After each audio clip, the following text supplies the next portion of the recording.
అపోస్తుల కార్యములు 2వ అధ్యాయం 42వ వచనం. వీరు అపోస్తుల బోధయందును సహవాసమందును రొట్టె విరుచుటయందును ప్రార్థన చేయుటయందును ఎడతెగక యుండిరి. ఆగుదాం. క్రమానుగతంగా కొన్ని వారాల నుండి శిష్యరికానికి వచ్చి మనం నేర్చుకుంటున్నాం. ఇది కూడా సగటు క్రైస్తవుడు నేర్చుకోవాలంటే నేర్చుకోవాలి. శిష్యుడు ఈక్వల్ టు పరిశుద్ధుడు, పరిశుద్ధుడు ఈక్వల్ టు క్రైస్తవుడు. క్రైస్తవుడు అనే పదానికి బైబిల్లో మొట్టమొదటి వాడిన పదాలు ఏంటంటే శిష్యుడు. శిష్యుని గురించి సుమారు 295 సార్లు బైబిల్లో ప్రస్తావన జరిగిందంటే అది ఎంత విలువైంది. కాకపోతే ప్రస్తావన జరుగుతుందన్న ఒక్క పాయింట్తో మన దర్యాప్తుని మనం ప్రారంభించాం. అందులో మొట్టమొదటిగా మనం చూసింది మొదటి తరగతిలో అసలు శిష్యుడు అంటే ఏంటి అన్నది మొదటి తరగతిలో మనం చూసాం. రెండోది, ఆ శిష్యుడు ఎలా శిష్యుడు అవుతాడంటే వాక్యం వింటాడు, పశ్చాత్తాపడతాడు, పశ్చాత్తాపడినవాడు బాప్టిజం తీసుకుంటాడు. ఆ తర్వాత తనకి కొన్ని గుణ లక్షణాలు ఉంటాయి. ఇతడు శిష్యుడు అని మనం చెప్పాలి అంటే ఆయనకి నేచర్ ఉంటుంది. ఆ గుణ లక్షణాలు కలిగిన వారు శిష్యుని యొక్క లక్షణాలు కలిగిన వారని మరొక భాగంలో మనం చూసాం. తర్వాత మనం చూసింది ఆ శిష్యుడికి ఆహారం లాంటిది ఏదైనా ఉందంటే వాక్యము. వాక్యం లేకుండా తన జీవితాన్ని గడించడం అనేది, వాక్యం లేకుండా తన జీవితం గైడ్ చేయడం అనేది చాలా కష్టం అవుతుంది. ఎందుకంటే వాక్యం ఉంటేనే తన పాదాలకి దీపంలాగా పనిచేస్తుంది. ఆ తర్వాత మనం చూసింది ఏంటంటే ఆ శిష్యుని జీవితంలో ప్రభురాత్రి భోజనం అనేది ఎంత కీలకమైందో మనం చూస్తాం. అది లాస్ట్ వీక్. అక్కడ మనం ఆగాం. ఆగిన తర్వాత మనం చూడబోయేది ఈరోజు మిగిలిన పదాలు మనం జ్ఞాపకం చేసుకుందాం. కొంత సౌండ్ ఎడతాముడు. 42వ వచనంలో వీరు అపోస్తుల బోధయందును సహవాసమందును రొట్టె విరుచుటయందును ప్రార్థన చేయుటయందును ఎడతెగకుండిరి. దీన్ని థియలాజికల్గా ఏమంటారంటే ప్రేయర్ అండ్ డిసైబుల్స్ అంటారు. అంటే అది హెడ్లైన్ అన్నమాట. శిష్యుని యొక్క జీవితంలో ప్రార్థనా జీవితం ఎలా ఉంది? శిష్యుడు అనగానే మీరు కేవలం 12 మంది శిష్యుడు అనుకోకండి. శిష్యుడు అనగానే మొదటి శతాబ్దపు క్రైస్తవం అనుకోకండి. శిష్యుడు అనగానే గుర్తుపెట్టుకోండి మనమే. ఆ శిష్యుడి జీవితంలో ప్రార్థనా జీవితం ఎలా ఉంటుందో తెలియాలని ప్రభు అయిన యేసుక్రీస్తు వారు మొదటి నుంచి ప్రార్థన గురించి ప్రస్తావిస్తూనే వచ్చాడు. అపోస్తల కార్యాల్లో మనం చదువుకున్నట్టు ఎడతెగక అన్న పదం ఉంది. లాస్ట్ వీక్ కూడా మనం చూసాం. ఎడతెగక అంటే ఎప్పుడు ప్రభువుని జ్ఞాపకం చేసుకుంటారు. వారు ఎడతెగక అంటే ఎప్పుడు వాక్యంతో పెనుగులాడతారు. వారు ఎడతెగకన్నా కంటిన్యూ అనే పదానికి మనం మరొక పదం ఏంటంటే వారు ఎప్పుడూ సహవాసంలో ఉంటారు. అంటే ఎక్కువ సహవాసాన్ని కోరుకుంటారు, ఎక్కువ వాక్యాన్ని. అపోస్తల కార్యములు 2వ అధ్యాయం 42వ వచనం. వీరు అపోస్తుల బోధయందును సహవాసమందును రొట్టె విరుచుటయందును ప్రార్థన చేయటందును ఎడతెగకుండ్రి. ఏ విషయంలో ఎడతెగకుండ్రి? సహవాసంలో. ఏ విషయంలో ఎడతెక్కున్నారు? ప్రార్థనలో. ఏ విషయాల్లో వారు ఎడతెక్కుంటారు? అపోస్తుల బోధలో. వాళ్ళు ఎక్కువ వాక్యాలు వింటారు, ఎక్కువ వాక్యాలు చదువుతారు. శిష్యుడు అనగానే వాడు ఎక్కువ వాక్యంతో పెనుగులాడతాడు. ఇతడు శిష్యుడు, ఇతడు క్రైస్తవుడు అని చెప్పడానికి వాడికి 24 hours వాక్యంతో డిస్కషన్ ఉంటుంది.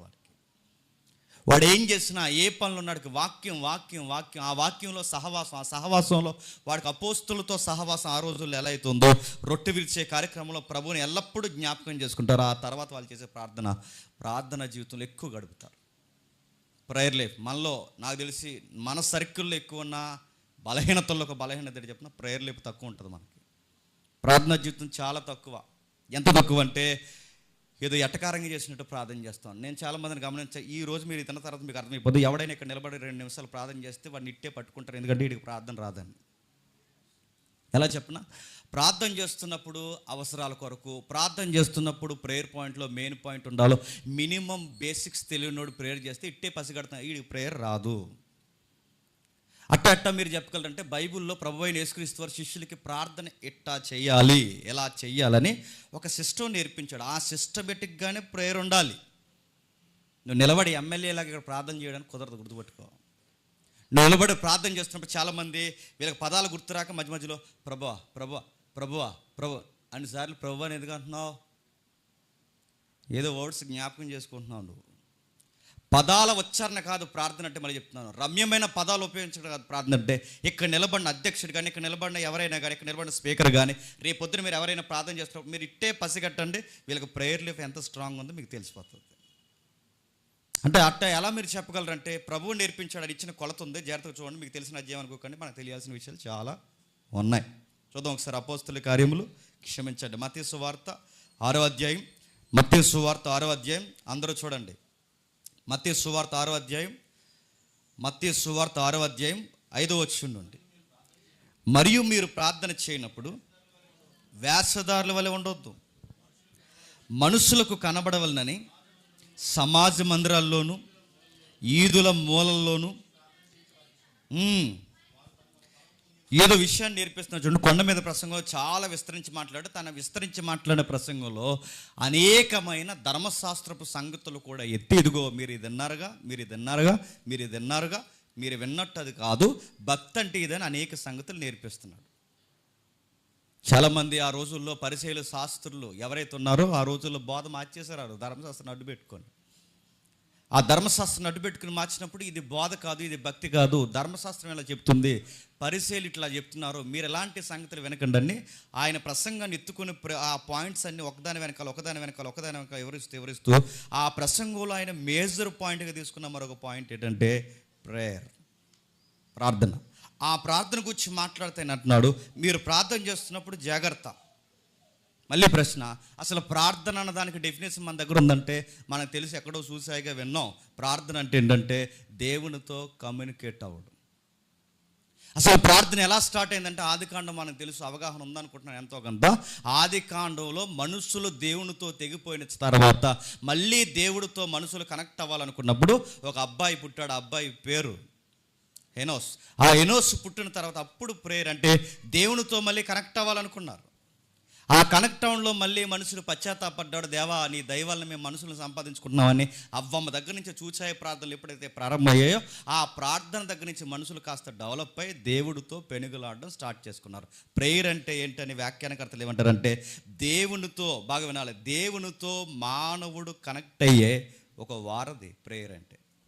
రెండవది వాక్యం అంటే ఏంటంటే దేవుడు మానవులతో కనెక్ట్ అయ్యే ఒక వారధి. అంటే వాక్యం ద్వారానేమో ఆయన మనతో మాట్లాడాలనుకుంటాడు, ప్రేయర్ ద్వారానేమో చెప్పండి మనం ఆయనతో మాట్లాడాలనుకో. ఈ రెండూ ఉండాలి.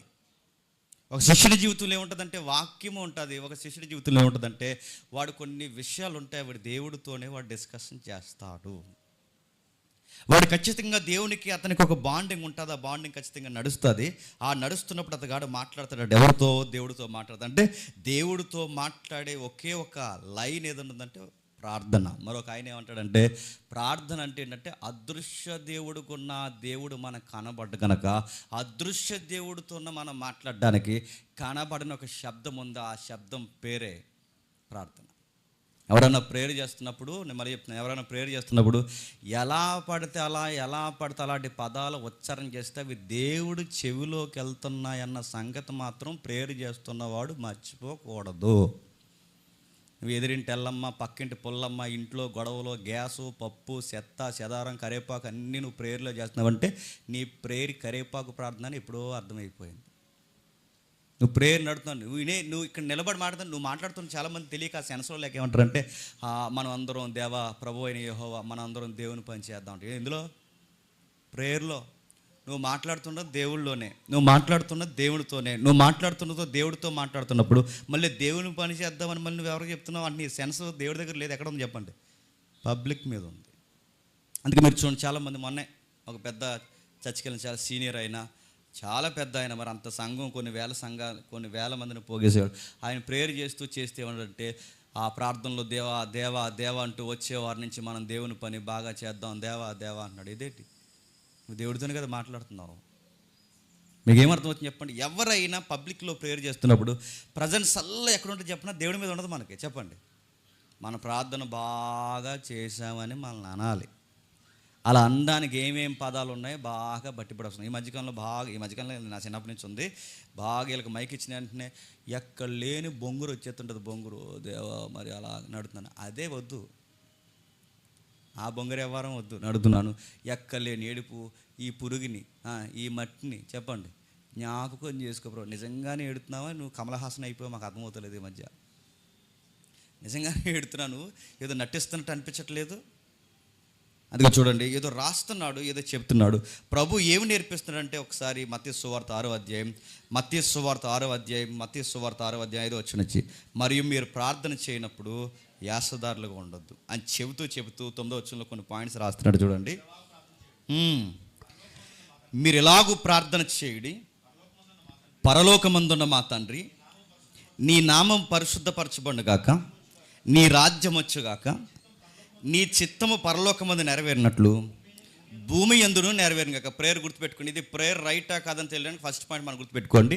ప్రేయర్లో మొట్టమొదటి ఒక శిష్యుడు ప్రార్థన బలంగా ఉందనడానికి గుర్తు ఏంటంటే, లేదు ఏదైనా ప్రార్థనా జీవితం బాగుందనడానికి గుర్తు ఏంటి చెప్పిన, ఆ ప్రార్థనలో ఫస్ట్ పాయింట్ నీ నీ నీ నీ అంటే, ఇక నీ అంటే ఎవరు? దేవుడు ముందుంటాడు. మనం ప్రార్థన చేసిన వెంటనే ఏమంటాం, దేవా మా అనారోగ్య సమస్యలను స్వస్థపరచటం. నీకు ప్రార్థన చేయడమే రాదని. దేవా మా అప్పుల బాధలకు సమాధానకరమైన సమృద్ధి దయచేయడం అంటే నీకు ప్రార్థన రాదు. ప్రార్థనలో మొట్టమొదటి పాయింట్ ఎవరు హైలైట్ అవ్వాలి తెలుసా? నీ నీ నీ రాజ్యము, నీ పరిశుద్ధత, ఇంకా చెప్పండి నీ చిత్తము. నీ అంటే ప్రార్థనలో మొట్టమొదటి ఎవరు హైలైట్ అవ్వాలి చెప్పండి? దేవుడు.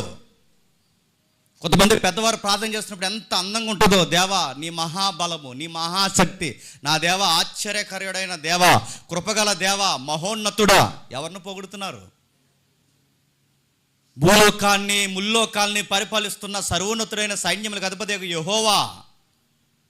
వాళ్ళకి ఆ ప్రార్థన అర్థమైంది. మనకంత చదువులు లేకపోయినా వాళ్ళకి ఆ ప్రార్థన అర్థమైంది. ఫస్ట్ టైం అంటే ప్రార్థన చేస్తున్నప్పుడు మొదటి పాయింట్కి ఎవరిని పెట్టాలంటే దేవుణ్ణి. నువ్వు రావడమే మోకాలు లేచి అందులో ఏం పెడతావు చెప్పినా, ఈరోజు ఎగ్జామ్స్ ఉన్నాయి ప్రభు అంటే, నీ ప్రార్థనలో ఎగ్జామ్స్ ముందెట్టొచ్చా? నీ ప్రార్థనలో రోగాలు ముందెట్టొచ్చా? నీ ప్రార్థనలో తర్వాత అది 3వ స్టేజ్లో, 2వ స్టేజ్లో, 2వ స్టేజ్లో ఏది మాటలు అప్పుడు మాట్లాడు. మొట్టమొదట నువ్వు అప్లికేషన్ పెడుతున్నప్పుడు నువ్వు ఎవరికి అడ్రస్ చేస్తున్నావు నీకు తెలియాలి. నువ్వు ఎవరితో మాట్లాడుతున్నావు నీకు తెలియాలి. నువ్వు ఎవరితో సంభాషిస్తున్నావు నీకు తెలియాలి. ఆయనతో మాట్లాడుతున్నప్పుడు నీ రాజ్యం వచ్చేగాక, నీ నామం పరిశుద్ధపరచబడును గాక, నీ చిత్తం నెరవేరును గాక. శిష్యులకి, తన ఫాలోవర్స్కి, తన క్లోజ్ సర్కిల్కి దగ్గరుండి ఆయన నేర్పించుకుంటున్నది ఏంటో తెలుసా? మీరు ప్రేయర్ చేస్తున్నప్పుడు మొట్టమొదట దేవుడిని హైలైట్ చేయండి. దేవుడిని ముందు పెట్టుకోండి. దేవుడు బాగా వినండి, దేవుడిని ముందు పెట్టుకోండి. తన కుమారుడు ఈ భూమి మీదకి దైవము మానవాకారంలో వస్తే తోటి మానవులకి ప్రార్థన ఎలా చేయాలి నేర్పిస్తున్నాడు. నేర్పించడమే కాదు, తాను అలాగే ప్రార్థన చేశాడు. నీ చిత్తమే, నీ పరిశుద్ధతే, నీ రాజ్యమే. ప్రశ్న, ఈ ప్రార్థనలో ఎక్కువ ఇంపార్టెంట్ ఎవరికి ఇవ్వాలంటే నాకు కాదు, నా అప్పుల కోసం కాదు, నా తిప్పల కోసం కాదు, నా బాధల కోసం కాదు, నా అనారోగ్య సమస్య కోసం కాదు, నా ఇంటి కోసం కాదు, నా వాకుల కోసం కాదు, నా రేషన్ కోసం కాదు, దేని కోసం కాదు, నా అవసరాల కోసం కాదు. నా మొట్టమొదటి నేను ఎవరిని ముందు పెట్టుకోవాలంటే, దేవా నీ రాజ్యమే ఇంపార్టెంట్, నీ చిత్తమే ఇంపార్టెంట్, నీ నామ ఘనత ఇంపార్టెంట్. ఇది ముందు, తర్వాత నేను. ముందు నువ్వు చెప్పండి, తర్వాత నేను ప్రభువా నీ రాజ్యం వచ్చునుగాక అంటున్నాడు. చూడండి అందులో రాస్తున్నాడు చూడండి, మరో చదువుదాం.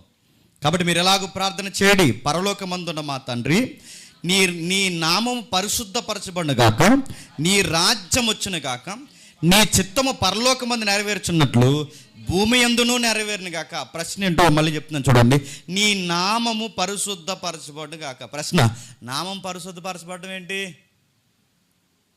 చాలామంది ప్యాటర్న్గా చేస్తారు. చాలామంది అడుగుతుంటారు, ఏంటి మీరు పరలోక ప్రార్థన చేయట్లేదు అంటున్నారు. చాలామంది అడుగుతున్నాను నేను, మీరు పరలోక ప్రార్థన చేయట్లేదని ప్రశ్న బాగానే వేశారు, కానీ ఇంతకీ పరలోక ప్రార్థనలో నామం పరిశుద్ధపరచబడడం అంటే ఏంటి? పరలోక ప్రార్థన చేయడం అంటే ప్యాటర్న్గా, పరలోక ప్రార్థన అంటే పద్యం చెప్పినట్టు చెప్పడం అనుకుంటున్నారు చాలామందికి. నిలబడి నీ రాజ్యం వచ్చుగాక, నెక్స్ట్ చెప్పండి నీ చిత్తం, ఇదిగో చూసారా పద్యం చెప్పినట్టు చెప్పేస్తారు అందరూ. అది పద్యం బట్టారు తప్ప అందులో ఉన్న పదాల యొక్క ఒత్తిడి, ఆ పదాల యొక్క భారం ఏంటో మనకు అర్థమైందా? నీ నామం పరిశుద్ధపరచబడును గాక అంటే నేను అడుగుతున్నాను, నీ నామం పరిశుద్ధపరచబడును గాక, నీ నామం పరిశుద్ధపరచబడును గాక, నీ నామం పరిశుద్ధపరచబడును గాక అంటే అయిపోద్దా? నీ నామం పరిశుద్ధపరచబడును గాక అంటే ఏంటో తెలుసా? గుర్తుపెట్టుకోండి, నీ లైఫ్లో ఆయన నామము పరిశుద్ధపరచబడాలి.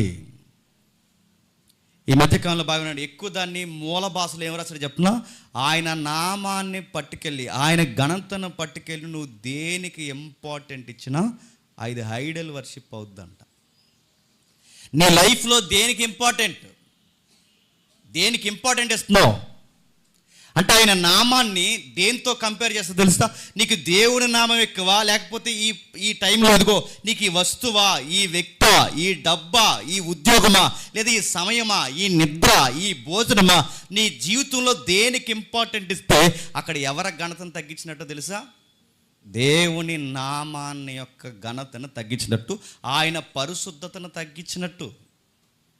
ఓ రోజు వెళ్ళి మోసేని దేవుడు అంటాడు, ఇశ్రాయేలుతో మాట్లాడవయ్యా అంటే, ఇశ్రాయేలుతో మాట్లాడవలసిన మోసే వెళ్ళి కర్రిచ్చుకుని చెప్పండి బండను కొడితే తర్వాత వాడిన పదాలు ఏంటి తెలుసా? ఇశ్రాయేలీయుల ఎదుట నా పరిశుద్ధతను తగ్గించావు, నా నామాన్ని తగ్గించావు నడుతున్నాను. దేవుణ్ణి ఎక్కడైతే మనం హైలైట్ చేయమో ఆయన నామానికి పరిశుద్ధత ఈక్వల్ టు ఘనతను మనం తగ్గించడం అవుతామంట, ఆయన హైలైట్ చేయకపోతే. మళ్ళీ అడుగుతున్నాను చూడండి, కొన్ని వ్యాఖ్యానకర్తలు ఉన్న ఈ వ్యాఖ్యానకర్తలు రాసిన పదాలు నేను తెచ్చాను, ఆ పదాలే రాస్తున్నాను. ఇది ఎవరిని ఉద్దేశించని మాత్రం అనుకోకండి. ఒకవేళ మీకు ఉద్దేశంగా అనుకుంటే తగలడిపోయినా పర్లేదు, మారిపోండి. ఏం రాస్తున్నాడు చూడండి, అక్కడ రాస్తున్నాడు, నీ నామం పరిశుద్ధపరచబడిన కాకంటే ఈ లోకంలో మనం దేవుని కోసం జీవిస్తున్నప్పుడు మనం డబ్బులు ఖర్చు పెట్టే విషయంలో జాగ్రత్త, డబ్బులు సంపాదించే విషయంలో కూడా జాగ్రత్త. ఆ డబ్బు ఖర్చు పెట్టే విషయంలో, సంపాదించే విషయంలో వడ్డీ వ్యాపారాలు చేసేస్తున్నావేమో జాగ్రత్త. ఈ మాట ఇలా అన్నందుకు ఒక 5 ఏళ్ళ క్రితం తగలడిపోయింది. నడుతున్నాను, వడ్డీ వ్యాపారాలు చేసేస్తున్నావేమో జాగ్రత్త. నేను అడుగుతున్నాను, నేను యేసుప్రభు బిడ్డనండి, దేవుడికి ప్రార్థన చేస్తున్నానండి, నాకు ప్రేయర్ లైఫ్ ఎక్కువ ఉందంటే నీ 10 రూపాయలు 100 రూపాయలు ఎలా చేసావు? నీ డబ్బును నువ్వు ఎలా వాడుతున్నావు? నీకు 100 నీ చేతికి ఎలా వచ్చింది? ఎవరికి మాయ మాటలు చెప్పావు? ఎవరిని ఎత్తి మీద రుద్దావు? ఎవరిని పోగేసి వెనకాల దాసావు? ఇవన్నీ ఏం చేసావు? ఆ డబ్బులో నీ వడ్డీ వ్యాపారం ఎలా చేస్తున్నావు? దేవుడి పిల్లని చెప్పుకున్న వాడికి నీ నామం పరిశుద్ధపరచబడిన కాకంటే నీ ధనము యథార్థంగా వచ్చిందా? అది నీ రెక్కల కష్టమా? ఎదుటోడి దగ్గర నుంచి 10 రూపాయలు నువ్వు ఎలా తీసుకున్నావు? ఇక్కడ నిలబడి ప్రార్థన చేసినంత మాత్రాన్ని ఇక్కడికి వచ్చి సంఘంలో కూర్చొని దేవా నీ పరలోక ప్రార్థనను ఏకీపిస్తున్నాను ప్రభు అంటే దేవుడు అంటాడు, ముందు ఆ వడ్డీ వ్యాపారాలు మానేరా అని చెప్తాడు. ఆ ఎదుటోడి దగ్గర దోసుకోవడం మానే. అలాంటివన్నీ ఎందుకు చేస్తున్నావు? అలాంటివన్నీ ఎందుకు జరిగిస్తున్నావు? నీ దొంగ బుద్ధి ఏదైతుందో ఆ దొంగతనం బుద్ధి మానే. అప్పుడు నా నామం నీ జీవితంలో పరిశుద్ధపరచబడుతుంది. వ్యాపారంలో జాగ్రత్త, ఉద్యోగంలో జాగ్రత్త, సహవాసంలో జాగ్రత్త, రూపాయి దాస్తున్నప్పుడు జాగ్రత్త. నీ తోటి స్నేహితులతో నువ్వు మాట్లాడుతున్నప్పుడు 10 నిమిషాల్లో 2-3 అబద్ధాలు చెప్తున్నావే, అది జాగ్రత్త. నువ్వు చేసే పనిలో నువ్వు బొంకే విధానం ఉంది, అది జాగ్రత్త. నీ నామం పరిశుద్ధపరచబడిన కాకంటే నా లైఫ్లో దేవుడు ఎప్పుడు గణపరచబడతాడంటే నేను సంపాదించే సంపాదనలో కూడా జెన్యూనిటీ మిస్ అవ్వకూడదు, గుర్తుపెట్టుకోండి. నేను సంపాదించే డబ్బుల్లో అందరు ఎంప్లాయీస్ ఒకలా ఉంటారు, నా ఎంప్లాయీ లైఫ్ ఒకలా ఉండాలి. ఎందుకురంటే వాడు క్రిస్టియన్ రా. ఎవరికి ఘనత? నా దేవునికి ఘనత. వాడు ఎంత బాగా ఎలా ఉండగలుగుతున్నారు? అరే ఈ రూపాయి విషయంలో మనకి 10 రూపాయలు పడితేనే మనం తీసుకుంటాం, వాడికి 1000 రూపాయలు ఇచ్చినా ఎందుకు తీసుకోవడం అంటే తీసుకోడు. వాడు క్రిస్టియన్ కనుక తీసుకోడు. వాడు దేవుని ఘనత కొరకు జీవిస్తాడు. వాడు డబ్బు విషయంలో జాగ్రత్త అని చెప్తున్నాడు. వ్యాఖ్యానకర్తలు ఇంకేం రాశారంటే దొంగతనం చెయ్యాలన్న ఆలోచనలు వచ్చినప్పుడు కూడా జాగ్రత్త. ఊరకే ఫ్రీగా ఎవడ వస్తువైనా వాడేస్తున్నావేమో జాగ్రత్త, అది దొంగతనమే, గుర్తుపెట్టుకో. ఎవడ వస్తువులైనా వాడేస్తున్నాం ఫ్రీగా. అప్పుడప్పుడు మనకి ఆ పెనాల బుద్ధి బాగోదు. ఆ పెనాలి తెలుసు కదా, పెనాయిల్ ఫ్రీగా వస్తే చెప్పండి. ఎదుటోడిని వాడడంలో ఎంత దిట్టో, కానీ నీ చేతిలో రూపాయి తీయడం మాత్రం ఎంత అరువేసాలో నీకు. ఎదుటోడిని వాడేయాలంటే నీకు ఎంత బాగా ఎంత నైస్గా ఉంటుందో. అందుకే చూడండి, కొంతమందిని మీరు గమనించండి, నా సర్కిల్లో ఎవరు లేరు, ఉంటే కనుక అడుగుతాను కట్టిస్తాను బిల్లు. మళ్ళీ చెప్తున్నాను, మీ సర్కిల్ ఎవరంటే చూడండి, బాగా తింటారు, సరిగ్గా బిల్లు కట్టేయడానికి అడికి ఫోన్ వచ్చేది ఏటో మరి అన్నిసార్లు ఫోన్ వచ్చేస్తుంటుంది. అడికి ఫోన్ వచ్చేస్తుంటుంది బయటపోతుంటాడు, ఫోన్ వచ్చేస్తుంటుంది బయటపోతుంటాడు. అదే జబ్బురా అడుగుతున్నాను, ఇన్నిసార్లు అటు ఇప్పించాడు, ఒక్కసారి కూడా నీకు ఇప్పించాలనిపించలేదు. ఈ ఫ్రీగా వస్తే పెనాయిల్ దగ్గర బుద్ధిని చూసారా, ఆ బుద్ధే జాగ్రత్త. ఎదురుతో జాగ్రత్త, నీ వడ్డీ వ్యాపారాలు జాగ్రత్త, ఎదుటి వారి విషయంలో వాళ్ళ వస్తువులు వారి వ్యక్తిత్వాన్ని వాడుకోవడంలో జాగ్రత్త. ప్రేయర్ లైఫ్లో మన జీవితంలో దేవుడు గణపరచబడాలి, తన పరిశుద్ధత అంటే తన నామం గణపరచబడాలి అంటే నా రెగ్యులర్ లైఫ్లో దేవుడు ఎక్కడెక్కడ డౌన్ఫాల్ అవుతున్నాడో చూసుకోవాలి. ఎదుటివారి విషయంలో, నా ప్రవర్తన విషయంలో జాగ్రత్త, నీ జీవితంలో జాగ్రత్త అని చెప్తున్నాడు. ఇంకా చెప్తున్నాడు చూడండి, రెండో మాటలో చెప్తున్నాడు, నీ రాజ్యం వచ్చుగాక. నీ రాజ్యం అంటే, మళ్ళీ అడుగుతున్నాను, నీ రాజ్యం అంటే బలము, అధికారము, ఆయన మాటకు లోబడ్డం. నీ రాజ్యం వచ్చుగాక అంటే ఇప్పుడు బాగా వినండి, నీ ఇంట్లోకి వచ్చింది రాజ్యం, నీ పక్కింటోడు మారాడా? నీ ఇంట్లోకి వచ్చింది రాజ్యం, నీ ఎదురింటోడు మారాడా? నీ ఎదురు చాలామంది తాగుబోతు వ్యవహారాలు ఉన్నారు, నీ చుట్టూ చాలామంది మారిన సర్కిల్ ఉంది, ఎంతోమంది ఉన్నారు. వీళ్ళందరూ రాజ్యంలోకి వచ్చారా? రాజ్యం వాళ్ళ దగ్గరకు వచ్చిందా? వాళ్ళు పిలిస్తే పార్టీలకు పోతావు, వాళ్ళు పిలిస్తే పెళ్ళిళ్ళకి పోతావు, వాళ్ళు పిలిస్తే ప్రతి పనిలో తిరుగుతావు, వాళ్ళు పిలిస్తే ఇంటి చుట్టూ తిరుగుతావు, అన్నీ తిరుగుతావు. ఎప్పుడైనా నువ్వు ఉన్న రాజ్యంలో వాళ్ళు లేరే అని ఎప్పుడన్నా నీ రాజ్యం, దేవుడు నీకు ఇచ్చిన రాజ్యం కొరకు, వాళ్ళ కొరకు ఎప్పుడన్నా ప్రార్థించావా? దేవా, నీ బలము, నీ అధికారము, నీ ఔన్నత్యము నా జీవితంలో ఎలాగైతే నెరవేరుతుందో, ఆ బలానికి ఔన్నత్యానికి నేను లోబడి జీవిస్తున్న నా జీవితానికి సుఖము, సమాధానం అనుగ్రహించావు. నా స్నేహితులు, నా ఇరుగు పొరుగు వారి జీవితంలో ఇంకా లౌకికమైన విషయాల్లో మగ్గిపోతున్నారు ప్రభువా, వాళ్ళ జీవితాల్లో కూడా నీ రాజ్యం వచ్చుగాక. ఈ బిడ్డ జీవితంలో నీ రాజ్యం లేదు, ఈ కుమారుడి జీవితంలో నీ రాజ్యం లేదు, ఇదిగో ఈ కుటుంబంలో నీ రాజ్యం లేదు, నా నా నా చుట్టూ ఉన్న ఉద్యోగస్తుల్లో ఈ రాజ్యం లేదు, చాలామంది ఇంకా నీ రాజ్యంలోకి రాలేదు ప్రభువా. నీ రాజ్యం వీరి జీవితాల్లో కూడా వచ్చుగా. కానీ ఎప్పుడైనా రక్షణ లేనివాడి కోసం నీకు బాధ కలిగిందా? అప్పుడప్పుడు ఎవరినైనా చూస్తే ఈయన కూడా బాప్టిజం తీసుకుంటే ఎంత బాగుంటుందని ఎప్పుడన్నా అనిపించిందా? నీలో ఎవరైనా మాట్లాడుతున్నప్పుడు నీకు తెలిసిన సుపరిచితమైన వ్యక్తులు ఉన్నప్పుడు వీడు కూడా దేవుని బిడ్డ అయితే ఎంత బాగుంటుందని ఎప్పుడన్నా నీకు అనిపించిందా? నీకు అనిపించట్లేదంటే నువ్వు ఎవరో కాదు చెప్పనా, నువ్వు శిష్యుడు కాదు. నీకు అనిపించట్లేదంటే నీకు మరో మాట చెప్పనా, అసలు నీకు ప్రేయర్ లైఫ్లో చెప్పండి, ఆ పాయింట్స్ అనేవి ఎలా మన లైఫ్లో ఎక్స్పోజ్ అవ్వాలన్న సంగతే మన బుర్రలకు ఎక్కట్లేదు. వీళ్ళో దేవుళ్ళు ఉండాలి, వీళ్ళో దేవుళ్ళు ఉండాలి, వీళ్ళో దేవుళ్ళు ఉండాలి, ఈ ఏరియా అంతా దేవుడికి సంబంధించిన ప్రాంతం అయితే ఎంత బాగుంటుందని ఎప్పుడన్నా నీకు అనిపించిందా? అందుకే రాస్తున్నాడు చూడండి, నీ రాజ్యం వచ్చుగాక, పరలోకమందు నీ చిత్తం నెరవేరుతుంది, భూమి యందు నీ చిత్తం నెరవేరట్లేదు. పరలోకంలో దేవుడు ఇలా కూర్చొని సింహాసనం మీద ఒక్కసారి కనుసైగ చేస్తే, గాబ్రియేలు దూత కనుసైగ చేస్తే చిత్తం ప్రభువా అంటారు. దేవదూతలు, కోటాను కోట్ల దేవదూతలు ఆయన చెప్పిన మాటను జవదాటకుండా చిత్తం ప్రభువా అని అంటాయట. భూమి మీద చిత్తం ప్రభువా అంటారు అంతే, ఖాళీ లేదంటారు తర్వాత పిలిస్తే.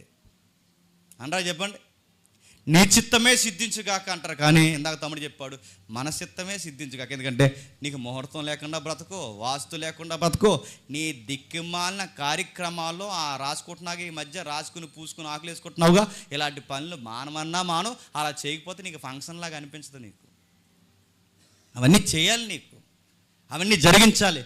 అదేంట్రా నువ్వెందుకు ఇలా చేస్తున్నావు అంటే, ఏం చేస్తాము సోదరా తమ్ముడు, ఎంత చెప్పినా ఇంట్లో వాళ్ళు చెప్పండి వింటలేదు. ఇంట్లో వినకపోతే మరి నువ్వేమన్నావు? ఇంట్లో వినకపోతే నువ్వేమంటున్నావు? ఈ మధ్యకాలంలో సంబంధాలు వస్తున్నప్పుడు నన్ను అడుగుతారు, నా పెళ్ళికి వాకింగ్ చెప్పడానికి వస్తావా అని. వస్తాను తమ్ముడు, షరతులు వర్తిస్తాయి అన్నాను. షరతులు ఏంటన్నయ్య అనగానే డబ్బులు అనుకుంటున్నాడు. షరతులు అంటే డబ్బులు కదరా అయ్యా, ఆ షరతు ఏంటంటే ఆ కట్టే వ్యవహారం ఉంది చూసావా, అది కట్టుకో, అప్పుడు వస్తాను అన్నాను. అట్ట కుదురుతానియా, అస్సలు పెళ్లి కూతురు తాలూకులు ఒప్పుకోవట్లేదు, మా అమ్మ నాన్న కూడా ఒప్పుకోవట్లేదంటే నేను కూడా ఒప్పుకోవట్లేదని చెప్పు. మీకు కావాలంటే ఇల్లు వేరే నీకు దగ్గరుండి కట్టించి దానికి రెఫరెన్స్ చూపించాలి చాలామంది ఉన్నారు. ఆ తర్వాత నీకు 5,000 6,000 వసూలు చేసే ఉన్నారు. ఇంకా హైలైట్ ఇంటర్నేషనల్ స్పీకర్లు అయితే నీ మ్యారేజ్కి 1 lakh తీసుకుంటారు. మేము అడిగేదల్లా ఒకటే, దేవుని నామం యొక్క ఘనత, ఆయన రాజ్యము, ఆయన పరిశుద్ధత, ఆయన చిత్తము నీ మ్యారేజ్ లైఫ్లో జరగాలని కోరుకుంటున్నాం. అది కూడా చేయకపోతే దేవుడు అంటాడు, ఎవడరా నువ్వు అని అడుగుతాడు. గుర్తుపెట్టుకో. అందుకే అడుగుతున్నాను, మీరు చూడండి, ఒక కార్యక్రమంలో ఒక మూఢనమ్మకం లేకుండా చేస్తున్నావా? ఒక కట్టే విధానంలో ఒక మూఢనమ్మకం లేకుండా చేస్తున్నావా? ఆచారాలు, సాంప్రదాయాలు అడుగుతున్నాను. ట్రెడిషన్ వేరండి, బాగా ట్రెడిషన్ వేరండి. అంటే కల్చర్ వేరు, నాగరికత వేరు, కానీ ఐడల్ కల్చర్ వేరు, విగ్రహార్పిత సంబంధమైన ఆచార సాంప్రదాయాలు వేరు. వాటి విషయంలో క్లారిటీ లేకుండా, దేవా నీ చిత్తం పరలోకమందు నెరవేరుతున్నాడు, భూమి ఎందుకు కూడా నెరవేరునంటే నడుతున్నాడు. భూమి ఎందు ఎక్కడ నెరవేరాలి, ఎలా నెరవేరాలి? నీ లైఫ్లో నెరవేరాలి, నీ జీవితంలో నెరవేరాలి, నీ ఉద్యోగంలో, నీ పనిలో, నీ ప్రయాణంలో, నీ సంసారంలో, నీ సువార్తలో, ప్రతి విషయంలో. చెప్పండి, ఇలా మళ్ళీ వంకర ఫోటో అని స్టేటస్ పెడుతున్నప్పుడు కూడా వాక్యం పెడుతున్నావా, లేకపోతే నీ వ్యవహారం బిల్డప్ లీవ్ పెడుతున్నావు? చూసుకో, నువ్వు దేన్ని పెడుతున్నావో చూడు. నువ్వు ఏది చేసినా అది ఆత్మీయ జీవితానికి లింక్ అయి ఉండాలి. అది దేవుని నామం ఘనత కొరకే రావాలి. మళ్ళీ మీదకి పోయి రోడ్ల మీద మెచ్యూరైన అమ్మాయి కూర్చున్నట్టు కూర్చుని ఫోటోలు తీయించుకుంటున్నారు వీళ్ళు. మెచ్యూర్ అయ్యి రీడర్ మీరు అడుగుతున్నాను నేను. కూర్చొని ఆ ఫోటోలు తీసుకుని ఫేస్బుక్లో ఇన్స్టాల్లో నడుతున్నాను. ఇలాంటివన్నీ చేస్తున్నారు. వెనకాల లారీ వస్తుంది చూస్తున్నావా, అదే లాస్ట్ ఫోటో అయిపోద్ది ఏమనుకుంటున్నావు? అర్థం.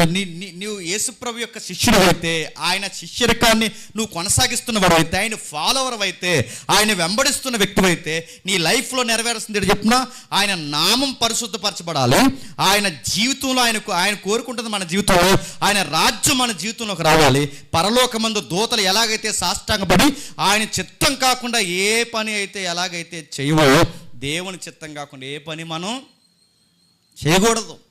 నీ లైఫ్లో మాట, నీ లైఫ్లో ఏది చేసినా, నువ్వు ఏ ప్రయాణం చేసినా, ఏది చేసినా అది ఖచ్చితంగా దేవుని యొక్క చిత్తాన్ని నెరవేర్చేదై ఉండాలంట. అందుకే చూడండి, ప్రార్థనలో అనేకులకు ప్రభువు నేర్పిస్తున్న ఆ రోజు 1000 మంది కూర్చుంటే తన శిష్యులకి 1000 మందికి కలిపి ఆయన నేర్పిస్తున్న మాట, మీరు ఎలాగూ ప్రార్థన చెయ్యండి. ఎలా చేయాలట ఇప్పుడు చెప్పండి. మొట్టమొదటి ప్రార్థనలో మొదటి పాయింట్ ఏంటో తెలుసా? నీ రాజ్యము, నీ చిత్తము, చెప్పండి, నీ నామం అంటే నీ నామము, నీ రాజ్యము, నీ చిత్తం అంటే నీ దేవుడే హైలైట్. ఇది మొదటి పాయింట్. రెండోది చెప్తున్నా, అక్కడ రాస్తున్నారు చూడండి 11వ వచనంలో, మనుదిన ఆహారము నేడు మాకు దయచే. మనుదిన ఆహారము నేడు మాకు దయచే. ఇప్పుడు చెప్పండి, మొట్టమొదటి ఎవరి కొరకు ప్రార్థన చేయాలి? దేవుని యొక్క సార్వభౌమాధికారం కొరకు ప్రార్థన చేయాలి. రెండోది ఎవరి కొరకు చేయాలి? మనుదిన ఆహారం కొరకు ప్రార్థన చేయాలి. ఇక్కడ బాగా వినండి, కొంత వ్యాఖ్యానకర్తలు బలి ఇచ్చారు. మనుదిన ఆహారం కొరకు ప్రార్థన చేయాలి అంటే రెండో పాయింట్లో నువ్వు చేయాల్సిన ప్రార్థన ఏంటో తెలుసా? చెప్పండి. మొదట ఎవరి కోసం చేయాలి? రెండోది ఎవరి కోసం చేయాలి? చెప్పాలి. నీ కోసం చేయకూడదు, మన కోసం చేయాలి. గుర్తుపెట్టుకో. అనుదిన ఆహారం అంటే నువ్వే వండుకుని, నువ్వు, నీ భార్య, నీ పిల్లలు కక్కా ముక్క వండుకుని తినేసి నిద్రమని కాదు. మాలాగే అందరికీ చెప్పండి, భోజనం దయచే ప్రభు అని అడగడం. అంటే మా ఒక్కరికే కాదు, నా చుట్టూ నివసిస్తున్న వాళ్ళకి, మాకు, నా సహోదరులకి, నా తోటి బ్రదర్లకి, అందరికీ నువ్వేం దయచేయాలి తెలుసా ప్రభు? నేను ఏ ఆహారం అయితే తింటున్నానో అలాంటి ఆహారం వాళ్ళకు కూడా చెప్పండి దయచేయి ప్రభు అని. నీ కుటుంబం కొరకు, నీ భోజనం కొరకే ప్రార్థన చేయక అందరూ తృప్తిగా తినాలని ప్రార్థన చేయాలి. ఇది ప్రేయర్ పాయింట్. రెండోది చెప్పనా, అక్కడ రాష్ట్రం వల్ల 11 వచనం చదవండి ఒకసారి. మా అనుదిన ఆహారం మాకు దయచేయము, మా అనుదిన ఆహారం మాకు దయచేయం. ప్రశ్న ఇప్పుడు చెప్పండి, ప్రేయర్లో ఏం అడగాలి చెప్పండి? గట్టిగా అడిగితే చెప్పాలి. ఇక్కడ వెళ్తే అందరు ప్రార్థనలో, ప్రేయర్లో ఎక్కువ గట్టిగా, ప్రార్థనలో గట్టిగా అడిగితే ఏం అడగాలి? ఆ రోజు పూట భోజనం కోసం అడగాలి. మనం ఏం అడుగుతాం చెప్పండి? ఏం అడుగుతాం? బైక్ లేదు ప్రభు, నేను భోజనమే అయ్యా అడగమంది. కానీ నువ్వేం అడుగుతావు చెప్పండి? బైక్ అడుగుతావు, చెప్పండి, కార్ అడుగుతావు, బిల్డింగ్ అడుగుతావు, ఇంకా చెప్పండి నువ్వెన్ని అడుగుతావు. ప్రభువు చేసిన ప్రార్థనలో 2000 సంవత్సరాల క్రితం తన శిష్యులకు నేర్పిస్తున్న ప్రార్థన తెలుసా? మా అనుదిన ఆహారం దీనికోసమే చేయండి. గుప్పడి మెతుకులు తింటున్నాం ప్రభా, నీకు స్తుతి కలుగును కాక, దానికోసమే ప్రార్థన చేయండి. ఈ మెతుకులు లేని వారికి కూడా గుప్పడి మెతుకులు పెట్టండి ప్రభా అని ప్రార్థన చేయండి. కానీ మనం ప్రేయర్లో భోజనం కోసం ఏం అడుగుతాం చెప్పండి? బిల్డింగ్ కోసం అడుగుతాం, కారు కోసం అడుగుతాం, బైక్ కోసం అడుగుతాం, స్థలాల కోసం అడుగుతాం, సంతానం కోసం అడుగుతాం అని అడుగుతాను.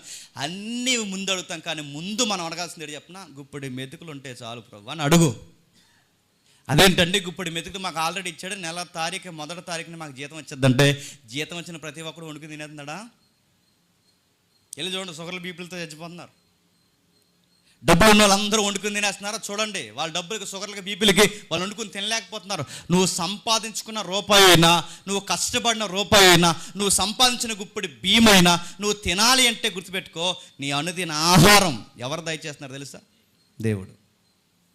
బాధాకరమైన విషయం చెప్పిన, ప్లేట్ ముందు కూర్చున్నప్పుడు ప్రార్థనే చేయరు కొంతమంది.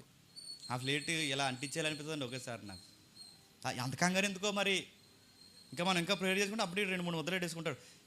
ప్రేయర్ చేసుకోలేదు ఎర్ర అంటే మనసులో చేసుకున్నాను అన్నాడట. అర్థం, నీ భోజనం దగ్గర ప్రార్థన లేదు, భోజనం కోసం ప్రార్థన లేదు. శిష్యుడు లైఫ్ ఎలా ఉంటుందంటే గుర్తుపెట్టుకోండి, దేవుడిని హైలైట్ చేస్తాడు. రెండవది, మాకు అనుదిన ఆహారం చాలు. మరి మిగిలినవి ఇల్లు, వాకిలి, బట్ట, మిగిలినవంటే ఆయన చిత్తమేంటో తెలుసుకో, ఆయన రాజ్యం ఏంటో తెలుసుకో. అప్పుడు చెప్పండి అవన్నీ వస్తాయి. నీకు భోజనమైనా, బట్ట అయినా, నీడైనా, ఏదైనా నువ్వు ఎక్కువగా అడగడం దేవుని ఎదుట మంచిది కాదు. పెద్ద బడ్జెట్ కిరాణా స్టోర్ లిస్ట్ లాగా తెచ్చి అడగడం మంచిది కాదు. ఎక్కువగా ప్రార్థనలు హైలైట్ అవ్వాల్సింది ఏంటి చెప్పినా, నీ రాజ్యము, నీ నామము, నీ చిత్తము, నీ విషయాలు. అంటే దేవుని విషయాలు ఎక్కువ ఉండాలి మన ప్రార్థనలో. మన విషయాలు చెప్పండి చాలా తక్కువ ఉండాలి. ఆ తక్కువలో తక్కువ ఏంటి చెప్పినా, తినడానికి ఇప్పుడు మెతుకులు ఎడుతున్నా ప్రభువా చాలు, నీకు మహిమ కలుగునుగాక అన్నారు. కానీ మన ప్రార్థనలో మన విషయాలు ఎక్కువ. చెప్పండి, దేవుని చిత్తానికి సంబంధించిన విషయాలు తక్కువ. దేవుని విషయాలు తక్కువ మాట్లాడతాం, మన విషయాలు ఎక్కువ. మనం ఎందుకు మన ప్రార్థనలకు జవాబు రావో చెప్పినా, నువ్వు ఏదడిని ఎందుకు జవాబు రాదో చెప్పినా, నీకోసం ఎక్కువ అడుగుతావు. నువ్వు సెల్ఫ్ గడువు నీ ప్రార్థనలో కూడా. నువ్వు సెల్ఫ్ దానివి, సెల్ఫ్ గడువు కనుక నీ ప్రార్థనకి ఎందుకు జవాబు రాదంటే కారణం ఇదే. నీకోసం ఎక్కువ అడుక్కుంటావు, నీకోసం ఎక్కువ అడుగుతావు. దేవా నీ సంఘం ఏంటి, నీ రాజ్యం ఏంటి, నీ భారం ఏంటి ప్రభువా, నీ ఆత్మల భారం ఏంటి, ఏంటి ప్రభు అని ఎప్పుడన్నా నువ్వు ప్రార్థన చేసావా? విస్తరించి ప్రార్థన చేసావా? అందుకే చెప్తున్నాడు చూడండి, నీ రాజ్యం వచ్చుగా కన్నా ఆయనే కింద అంటున్నాడు, మా అనుదిన ఆహారం మాకు దయచేయి. అడగమన్నాడు కదని ప్రతి అడగండి. దేవుడు అడగమన్నాడు ప్రతిది ఇస్తాడు, ప్రతిదాన్ని అడగండి. అడగమన్నాడు కానీ ఎంతమంది అడుగుతున్నారు చెప్పండి. ఈ మధ్యకాలంలో ఆయన అడుగుతున్నాడు, ఇల్లు అడుగో, దేవుడు నీకు ఎందుకు ఆన్సర్ చేయలేదు చెప్పినా. నువ్వు అడగడం అయితే అడిగేవు కానీ అది టైల్సా మార్బుల్సా నువ్వు చెప్పలేదు దేవుడికి, అందుకే ఇవ్వలేదు నీకు అన్నాడు.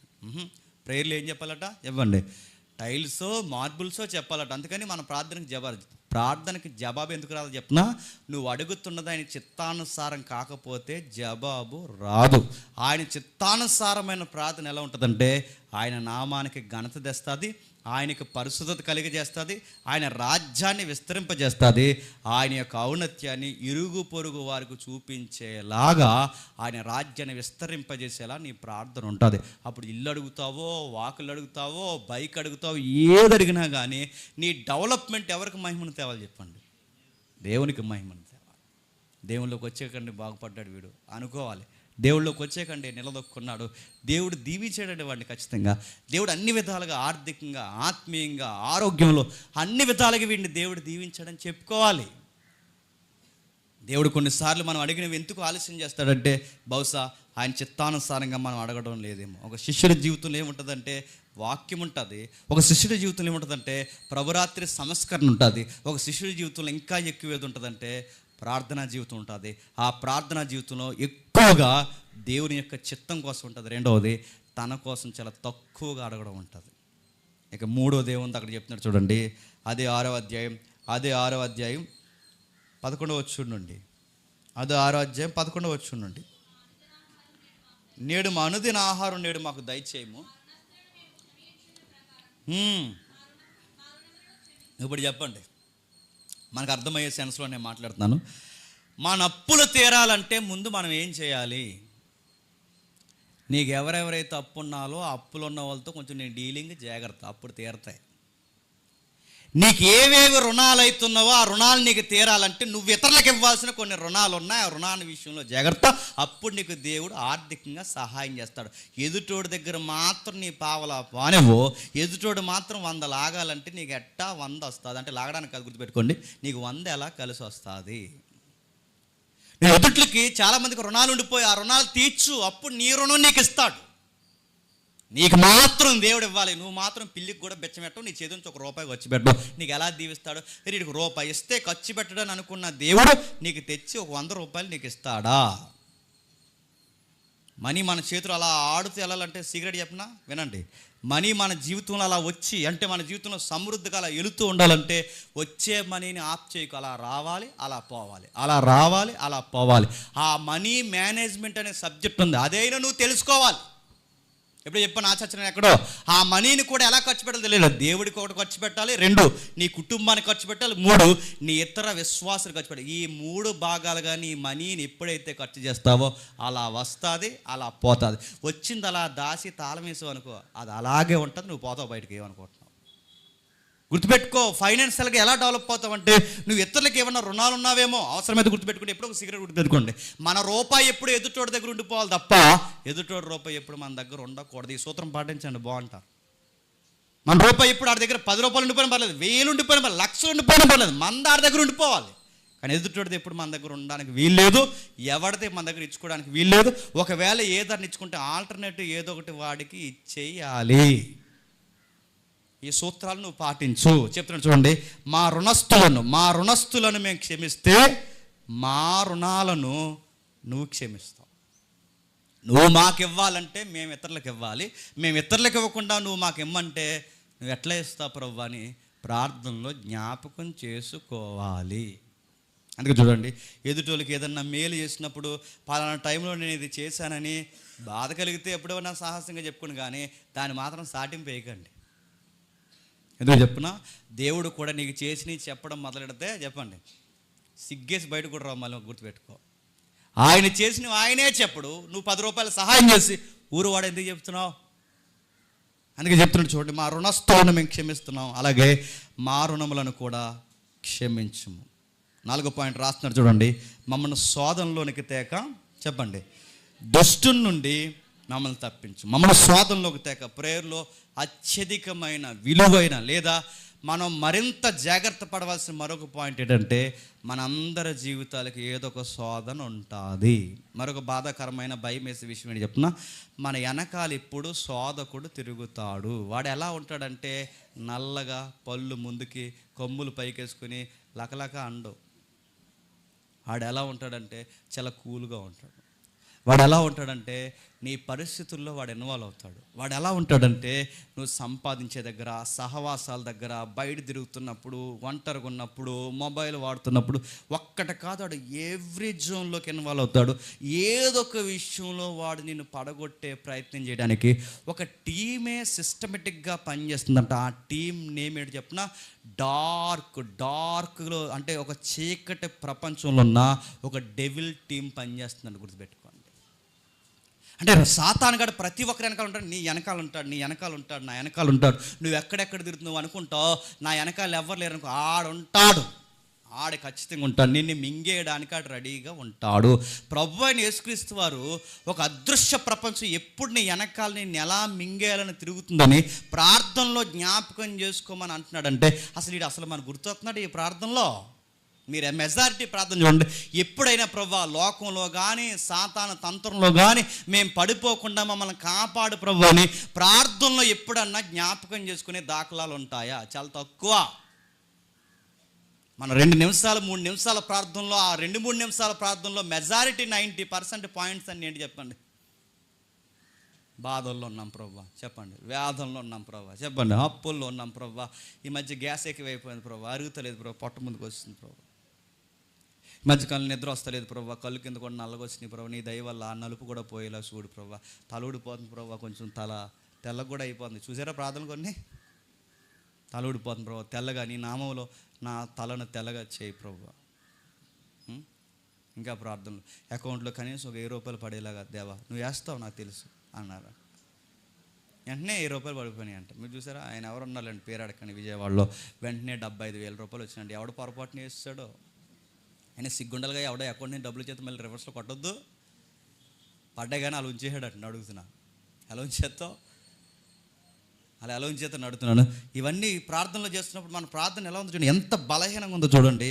మనం ప్రార్థన చేస్తున్నప్పుడు శోధకుడు అనేవాడు ఒకటి ఉంటాడు. ఇప్పుడు పాయింట్స్ చెప్పండి. 1, ఆయన చిత్తం కొరకు అంటే దేవుని కొరకు ఎక్కువ ప్రార్థన చేయాలి. 2, నీ కొరకు ప్రార్థన చేయాలి. ఆ 2లో నీ కొరకు కేవలం ఆహార విషయాల కొరకే ప్రార్థన చేయాలి. 3, ఎదుటి వారికి నువ్వు ఇవ్వాల్సినవి, క్షమించాల్సినవి ఏమైనా ఉంటే క్షమించే, లేకపోతే నీకు సక్సెస్ రేటింగ్ రాదు. ఇవ్వాల్సిన ఏమైనా ఉంటే ఇచ్చేయి. మరో మాట చెప్పిన, ఎవడ అన్యాయంగా ₹10 ఉంటే నాకు రూపాయి వస్తుందంత ఆడితో పనికిమాలు కూడా పెట్టుకోకుండా అవసరమైతే పోతే పోయిందని ₹1 పడేసే, వదిలే, అంతే. మన సొమ్ము ఎప్పుడు గుర్తుపెట్టుకోండి, మన కష్టార్జితం ఎదుటి దగ్గర ఉండాలి తప్ప వాడి కష్టార్జితం ఎప్పుడు మన దగ్గర ఉండకూడదు. ఇక 4వది మనకు చెప్తున్నాడు, నీ చుట్టూ ఇలాంటి విషయాలు నువ్వు జాగ్రత్త కలిగి ఉండకపోతే ఆడు వెనకాలే తిరుగుతాడు, ఆడు నీకు కనబడ్డాడు, ఆడు నేను చాలా డిస్టర్బెన్స్ చేస్తాడు. వాడు ఎంత డిస్టర్బెన్స్ చేస్తాడంటే నీకు దేవుడికి అగాధం ఏర్పడేంత డిస్టర్బెన్స్ వాడు క్రియేట్ చేస్తాడు. వాక్యం బాగా వింటే స్ట్రాంగ్గా ఉంటారన్నది ఎంత వాస్తవమో, ఆ వాక్యం విన్న తర్వాత ప్రేయర్ లైఫ్ కూడా స్ట్రాంగ్గా లేకపోతే ఎంత బలమైన వాక్యం విన్నా ఆ వాక్యం కూడా నీకు ప్రేయర్ లేకపోతే కష్టమవుద్ది అని బైబిల్లో ఖచ్చితంగా చెబుతున్నాడు. ఎంత పెద్ద వాక్యం విన్నా, ఎంత పెద్ద మర్మాలున్నా దేవునితో నీకు సహవాసం లేకపోతే కష్టం. నీకు నచ్చిన వాళ్ళకి ప్రతి విషయం ఎలాగైతే పంచుకుంటావో, నీ దేవుడితో ఈ రోజులో ఏం జరిగిందో పంచుకునే ఒక 1 అవర్, పోనీ 1 అవర్ కాదు, కనీసం ఒక అరగంట, పోనీ అరగంట కాదు, కనీసం ఒక 10 నిమిషాలు కూడా నువ్వు దేవుడే నిన్ను ఎట్లా బ్లెస్ చేయాలని కోరుకుంటున్నావు. మీకు పాత నిబంధనలో ఒక విషయం చెప్తాను, అది కాంటెక్స్ట్ వేరైనా కానీ దాని వ్యాఖ్యానాలు బాగున్నాయి. కొండ మీద మోసే ఉండి చేతులు పైకెత్తితే విజయం వచ్చేదట, చేతులు కిందికి దించితే విజయం ఆగిపోయేదట. చేతులు పైకెత్తితే విజయం వచ్చిందట, చేతులు కిందికి దించితే ఆగిపోయేది. అందులో వ్యాఖ్యానకర్తలు ఏం రాశారు చెప్పిన, చేతులు పైకెత్తడమైన దేవుడిని గోజాడుతున్నాడట, ఆ దేవుడిని ప్రార్థిస్తున్నాడట, చేతులు కిందికి దించితే ప్రేయర్ లైఫ్ ఆగినట్టు గుర్తట. మీకు ఏమర్థమవుతుంది? దేవుడు మన వెనకాల బలమైన యుద్ధాలు ఎప్పుడు చేస్తాడు అంటే, చెప్పండి, నువ్వు ఆయనకు ప్రార్థన చేసినప్పుడు. నీ వెనకాల ఎంత పెద్ద భీకరమైన పోరైనా దాని వెనకాల ఒకటే, ఆయన భీకరమైన యుద్ధాలు ఎప్పుడు చేస్తాడు? చేతులు ఎత్తు, దేవా నువ్వు నా వెనకాల ఉండాలి ప్రభా అని అడుగు. అది ఆధ్యాత్మిక యుద్ధమైనా చేస్తాడు, అది శారీరకమైన బాధలైన నీ పక్షాన్ని యుద్ధం చేస్తాడు. ఆయన నీతో యుద్ధం చేయాలంటే సూత్రం ఒక్కటే, నువ్వు ప్రార్థన చెయ్యాలి. కొన్ని విషయాలు నేను ఎందుకు ఎంటాడేస్తున్నాయి, కొన్ని బాధలు నేను ఎందుకు ఎంటాడేస్తున్నాయి, నీ కుటుంబంలో ఎందుకు ఇలాంటి విషయాలు జరుగుతున్నాయి, కొన్ని ఎందుకు నువ్వు ఇలాంటి పరిస్థితుల్లో స్ట్రాంగ్గా ఉండలేకపోతున్నావు. జరిగితే జరగని, లోకమంతా ఏరైనా నాకేమీ కదని ఒక ధైర్యం కలిగిన ఒక నిలకడ స్వభావం, ఒక స్టాండింగ్ నీకు ఎందుకు రావట్లేదు? నీకు ఆయన ఉన్నాడన్న ధైర్యం నీకు రావట్లేదు. బట్ ప్రేయర్ చేసి సెంచరీ చేసిందంట. ఓకే, తన లైఫ్ అది తను వదిలే, ప్రేయర్ చేసి సెంచరీ చేసింది. ఆవిడ ప్రేయర్ చేసినందుకు 100 కొట్టిందని బాగానే చేస్తున్నావు, నువ్వేం కొట్టావు? నీ లైఫ్లో ఏం సాధించావు అడుగుతున్నాను. తన ప్రేయర్ లైఫ్ హైలైట్ చేసి తన ప్రార్థనా జీవితాన్ని ట్రోలింగ్ చేస్తున్న వారందరికీ ఆన్సర్ చేయడానికి మా క్రైస్తవ ప్రజలని నువ్వు ప్రౌడ్గా చెప్పుకుంటున్నావు కదా, మరి నీ లైఫ్లో ప్రేయర్ లైఫ్ ఏంటి? పోనీ ఆవిడ దేశం గౌరవం తెలుసో తెలియని తన ఆధ్యాత్మిక జీవితంలో తనకు తెలిసిన ప్రజలు ప్రార్థన చేసి, ఇదిగో నా దేశం గౌరవాన్ని నేను కాపాడాలని తన ప్రార్థన చేసి ఆ విజయాన్ని సాధించి, ఇది నా ప్రేయర్ లైఫ్, గ్రౌండ్లో నేను ప్రార్థన చేసుకున్నాను, నా దేవుడు నాతో వెనకాల ఉండదుగో ఈ ఆట ఆడించాడు, తనకు తెలిసిన పరిధిలో తన ఎక్స్ప్లెనేషన్ ఇచ్చింది. మరి నువ్వేంటి? ఒక దేశం కోసం ఆడుతున్న అమ్మాయి ఎవరైతే ఉందో, దేశం కోసం ఆడుతున్న అమ్మాయి తన ప్రార్థనా జీవితంలో ఇదిగో నేను ఈ విజయాన్ని సాధించాను తన చెప్తే, తన విషయాన్ని పక్కన పెట్టు, తన సక్సెస్ తానే బాగుంది. నువ్వు నేను అవుతున్నాను ఆట ఆడుతున్నప్పుడే అమ్మాయి ప్రార్థన చేస్తుందంటే ఆట కూడా పక్కనెట్టు, కనీసం బయటకు వెళ్ళినప్పుడు ప్రార్థన చేస్తున్నావు, నువ్వు బయట నుంచి వచ్చినప్పుడు ప్రార్థన చేస్తున్నావు, నువ్వు భోజనాన్ని కూర్చున్నప్పుడు ప్రార్థన చేస్తున్నావు, ఒక ఉద్యోగం పోతున్నప్పుడు, ఉద్యోగం చేస్తున్నప్పుడు, ప్రతి విషయంలో దేవుడికి ప్రార్థన. నాకు చెప్పకుండా ఏది చేయడు, నాతో సంప్రదించకుండా ఏది చేయడు, నాతో మాట్లాడకుండా నా కుమారుడు నా కుమార్తె ఏది జరిగించదు. నా నామ ఘనత కొరకే వాళ్ళు ఏం చేసినా చేస్తారు. నాకు చెప్పారన్న అడ్రస్ ఎప్పుడైనా నీ ప్రేయర్లో ఆయన కనబడుతుందా? అందుకే చెప్తున్నాను చూడండి, నా ప్రార్థనలో నేను జ్ఞాపకం చేసుకోవాల్సింది 1 ఆయన చిత్తం, 2 నా అవసరతలు, 3 ఇతరుల అవసరతలు, 4వది నాకు శోధన రాకుండా నా గురించి నేను ప్రార్థన చేసుకోవాలి. నా కోసం ఎదుటోళ్ళు ప్రార్థన చేస్తారు లేదు తర్వాత విషయం, కానీ నా గురించి నేనే ప్రార్థన చేసుకోకపోతే ఎంతకన్నా దరిద్రం ఉందో చెప్పండి. నీ గురించి నువ్వే చేసుకోకపోతే ఎలా? అప్పుడు ఎంత ఒళ్ళు బద్ధకం వాళ్ళంటే వచ్చి పాస్టర్ గారితో మాట్లాడతారు, మా కోసం ప్రార్థన చేస్తున్నారండి అంటే ఆయన కోసం ఆయనకి చేసుకోవడానికి ఖాళీ లేదు. ఆయన ఇతరులు బాగా వినండి, ఇంతమంది వచ్చి మా కోసం ప్రార్థన చేయండి అంటే పాస్టర్ గారు అంటున్నాను మీ అందరి కోసం ప్రార్థన చేస్తాను, ఎట్లా చేస్తాడండి? ఎలా నమ్ముతున్నారండి? నన్ను మీ అందరి కోసం ఇంటికి వెళ్ళి చేస్తాడా? నేను చేస్తానా? మీ ఇంటికి వెళ్ళాక పలానా ఉండూరులో ఉన్న చెల్లి, పలానా కాకినాడలో ఉన్న తమ్ముడు అని చేస్తానా? చదువుకుంటున్న అక్క చేస్తానా? ఎక్కడంటే వాళ్ళందరినీ కాపాడు ప్రభు అంటారు, కానీ ఇంటికి వెళ్ళిన తర్వాత మీ పేర్లతో సహా గుర్తుపెట్టుకుని ప్రార్థన చేస్తానా? నేను చేస్తానంటే అబద్ధం అవుతాను. మళ్ళీ చెప్తున్నాను, నేను అంత చేసేంత ఓపిక లేదు, చేసేంత సమయం లేదు, అన్నిటికన్నా ముఖ్యంగా జ్ఞాపక శక్తి లేదు. మీ విషయాలన్నీ నాకు గుర్తుంటాయా? నీ బాధ ఏంటో నీకు బాధ తెలుస్తుందా? నీ బాధ ఏంటో నాకు బాధ తెలుస్తుందా? నీ బాధ ఏంటో నీకు బాధ తెలుస్తుంది, నువ్వు చెప్పుకో ఆయనతో. నా బాధ నేను వివరించుకుంటేనే ఎదుటోడికి బాగా తాగుతుంది, నా బాధ పక్కోడి బాధ నేను వివరిస్తే తాకదు. నీ దేవుడితో నువ్వు మాట్లాడు, నీ బాధలు ఏంటో చెప్పు, నీతో పెనుగులాడు. అప్పుడప్పుడు నీ ప్రార్థనకి సహాయకంగా సేవకులను అడుగు, సహాయకులుగా సంఘ కాపరులను అడుగు, సహాయకులుగా సహోదరులు అడుగు. ప్రార్థనా సహాయం అడుగు తప్ప నువ్వు మొత్తానికి ప్రార్థన మానేసి మా కోసం ప్రార్థన చేస్తున్నారంటే చేయకపోయినా చేస్తున్నాం అంటాం. చేస్తారా? నీకోసం నువ్వు చేసుకో ప్రార్థన. అదే చెప్తున్నాడు చూడండి, నా కొరకు నేను ప్రార్థన చేయాలి.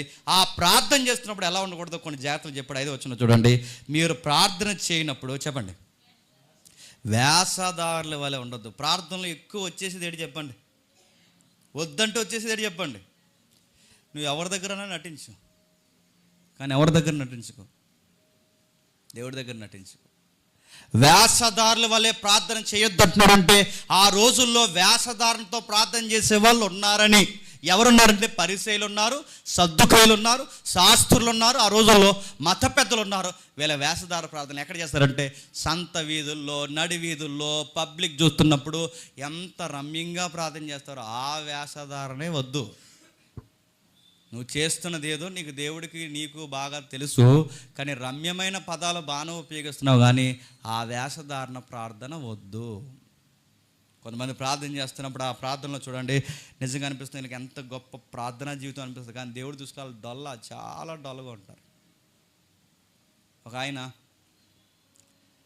నిజంగా ఆయన చూస్తున్నప్పుడు ఆయన ప్రేయర్ లైఫ్ చాలా గట్టిగా ఉంటుంది అనుకున్నాను. ఒక రోజు నేను ఉన్న రోజులు ఒక్కరోజు కూడా ప్రార్థన చేసుకోవడం నేను చూడలేదు. ఆయన్ని అడుగుతున్నాను, ఎందుకు నీ మినిస్ట్రీ సక్సెస్ అవ్వట్లేదంటే కారణాల్లో కారణం ఏమని చెప్పినా, అసలు నీకు ప్రేయర్ లైఫ్ లేదు. అంటే మన లైఫ్, మన ప్రార్థనా జీవితం ఇతను బాగా ప్రార్థనా పడని ఇతరులకి గుర్తించకపోయినా పర్లేదు, కానీ నువ్వు మిడ్ నైట్ చేస్తున్నావో, ఎర్లీ మార్నింగ్ చేస్తున్నావు, ఎప్పుడు చేస్తావు తెలియదు. అన్నయ్య ప్రార్థనా పరుడు, తమ్ముడు ప్రార్థనా పరుడు, ఎవ్వరు మన గురించి తెలుసుకోవాల్సిన అవసరం లేదండి. నా దేవుడితో నేను ఎంత టైం గడుపుతున్నాను నాకు తెలిస్తే చాలు. వేషధారణ వద్దు.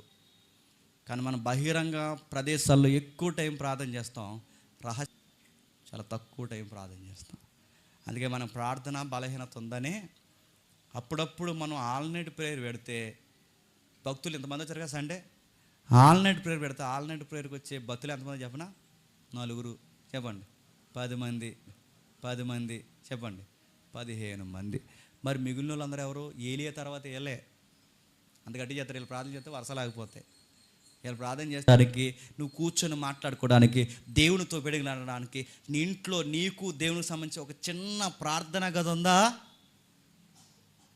లేదు. అసలు ఆయనకి ఇంపార్టెంట్ ఏవో మన ప్రార్థనలు ఏమన్నా చెప్పినా కిచెన్లో చేస్తాం, చెప్పండి మంచం కింద చేస్తాం, మంచం దగ్గర చేస్తాం, అక్కడ చేస్తాం, వాష్రూమ్ దగ్గర చేస్తాం, అన్నీ చేస్తాం. ఇంకా అక్కడే చెయ్యండి, ఎక్కడైనా ప్రార్థన చేయండి. కానీ నీకు ఇంపార్టెంట్గా ఇదిగో ఈ సమయంలో ఈ ప్లేస్లో నేను దేవుడితో ఎక్కువ కనెక్ట్ అయ్యే ఒక ప్లేస్ నాకు అవసరమని ఎప్పుడన్నా ఒకటి క్రియేట్ చేసుకున్నావా?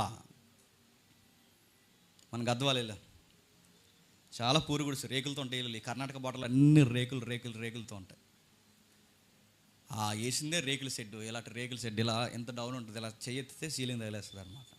ఆ లోపల తీసి ఆ చెట్లు ఆనుకొని వాళ్ళు రేకుల షెడ్ వేశారు.